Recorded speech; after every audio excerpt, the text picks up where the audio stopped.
Only God knows how we managed to get away. And imagine the child saying, "I don't want you to die, I don't want you to die," when we were leaving and walked past a dead man. Or the tank positioned outside the house. How do you imagine the children were feeling?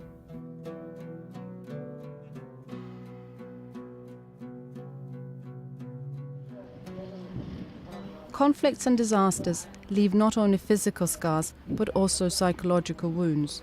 And just as a bleeding wound needs attention to heal, so do the scars on one's soul. That is why psychosocial support is a vital factor in all humanitarian work.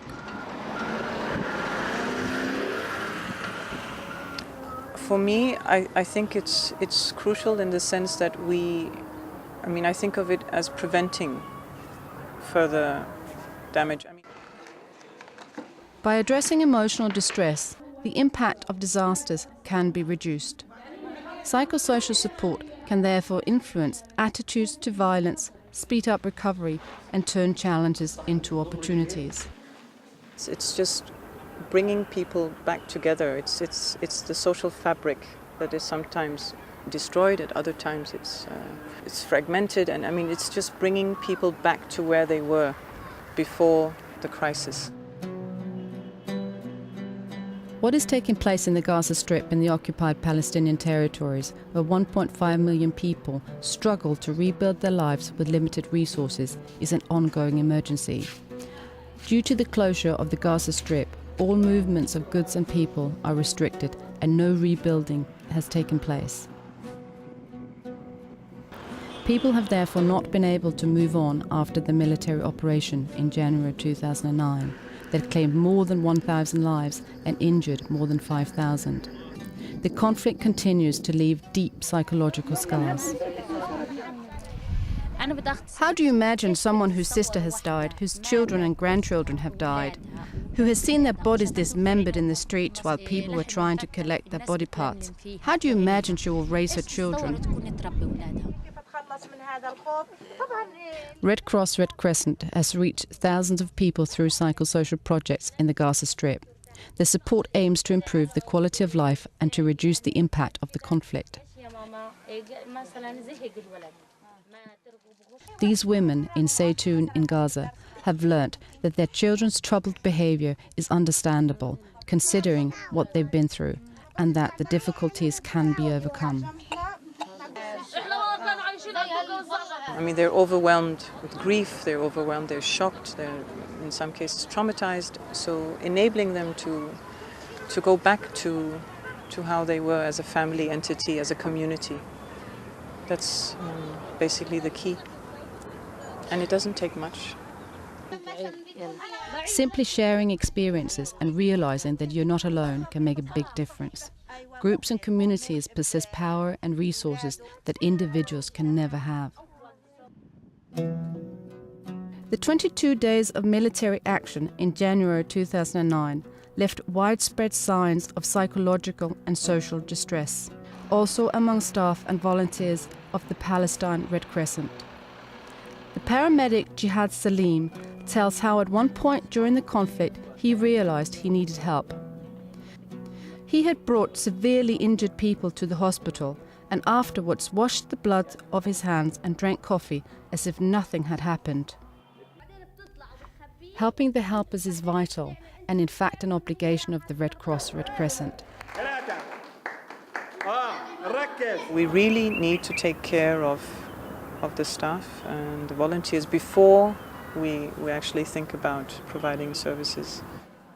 Through a psychosocial program that helped him share his experiences with his colleagues, Jihad Salim has now learnt how to live with what he saw, how to cope and how to protect himself.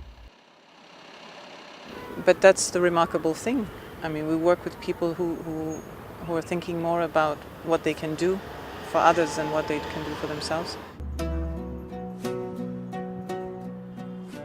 Disabled children and children with physical and emotional impairments are particularly vulnerable to emergencies. That is why Red Cross Red Crescent runs a psychosocial project with deaf children in Gaza to lift them out of their isolation.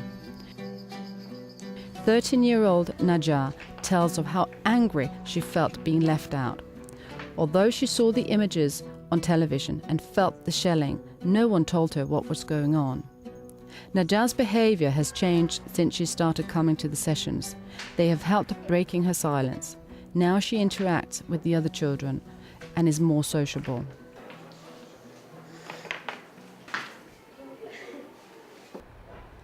I feel happy during the sessions. Very happy.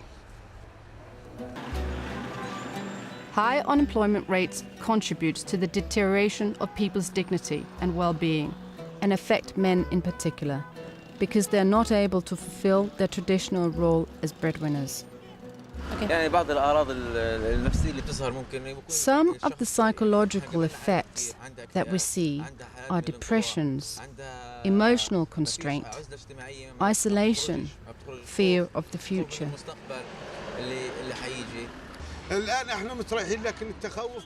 At the moment we feel okay, but we are afraid that we'll be attacked again and relive the horror and terror.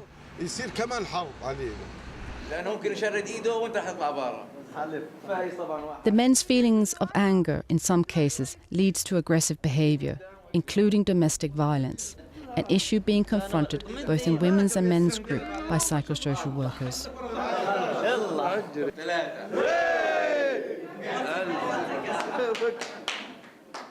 Elsewhere, in a community centre in Gaza, a group of women talks about their daily challenges, their sense of despair, fear and indignity. 2 out of 3 adult caregivers in Gaza feel unable to meet their children's needs for care. I think it's really one of the most difficult things for a parent is that you are unable to protect your own children and unable to explain what's happening. This is Mahmoud's first time at the mother session. Yes, I'm relaxed, but my situation is difficult. I have a handicapped son who's 25 years old, and my husband is sick. The survival of communities depends on people's resilience. It is therefore crucial to actively involve people and communities in their own recovery. When parents are able to handle their own distress, it benefits both them and their children.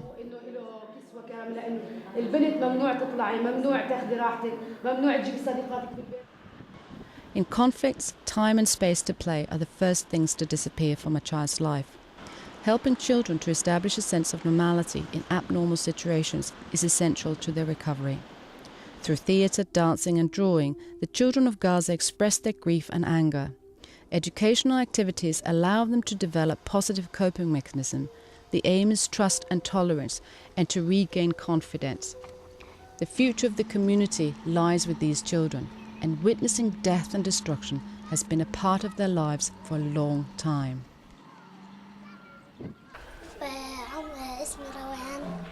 My name is Rowan, and I'm 9.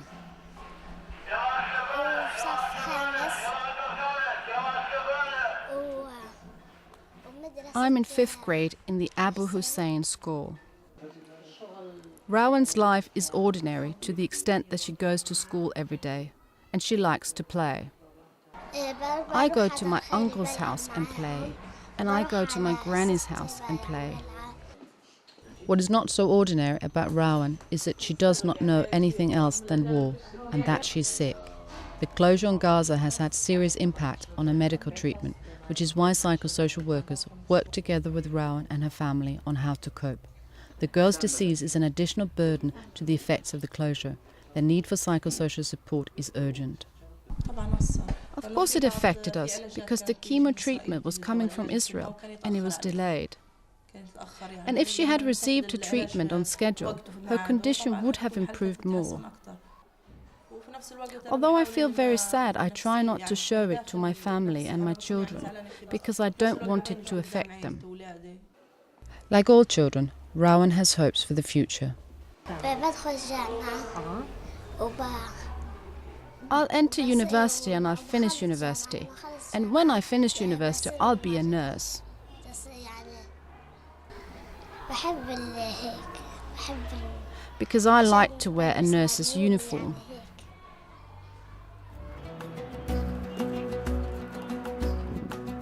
All over the world, the Red Cross Red Crescent strives to fulfill its aim of saving lives and changing minds. Psychosocial support is key. When embedded in humanitarian operations, it helps alleviate suffering and strengthens community resilience. When left out, psychological and social challenges may even prolong an emergency. Humanity is a fundamental principle of the Red Cross Red Crescent, born of a desire to alleviate human suffering. The provision of psychosocial support is listening to the very heartbeat of humanity. It does not take much, but to those whose lives have been shattered, it makes a world of difference.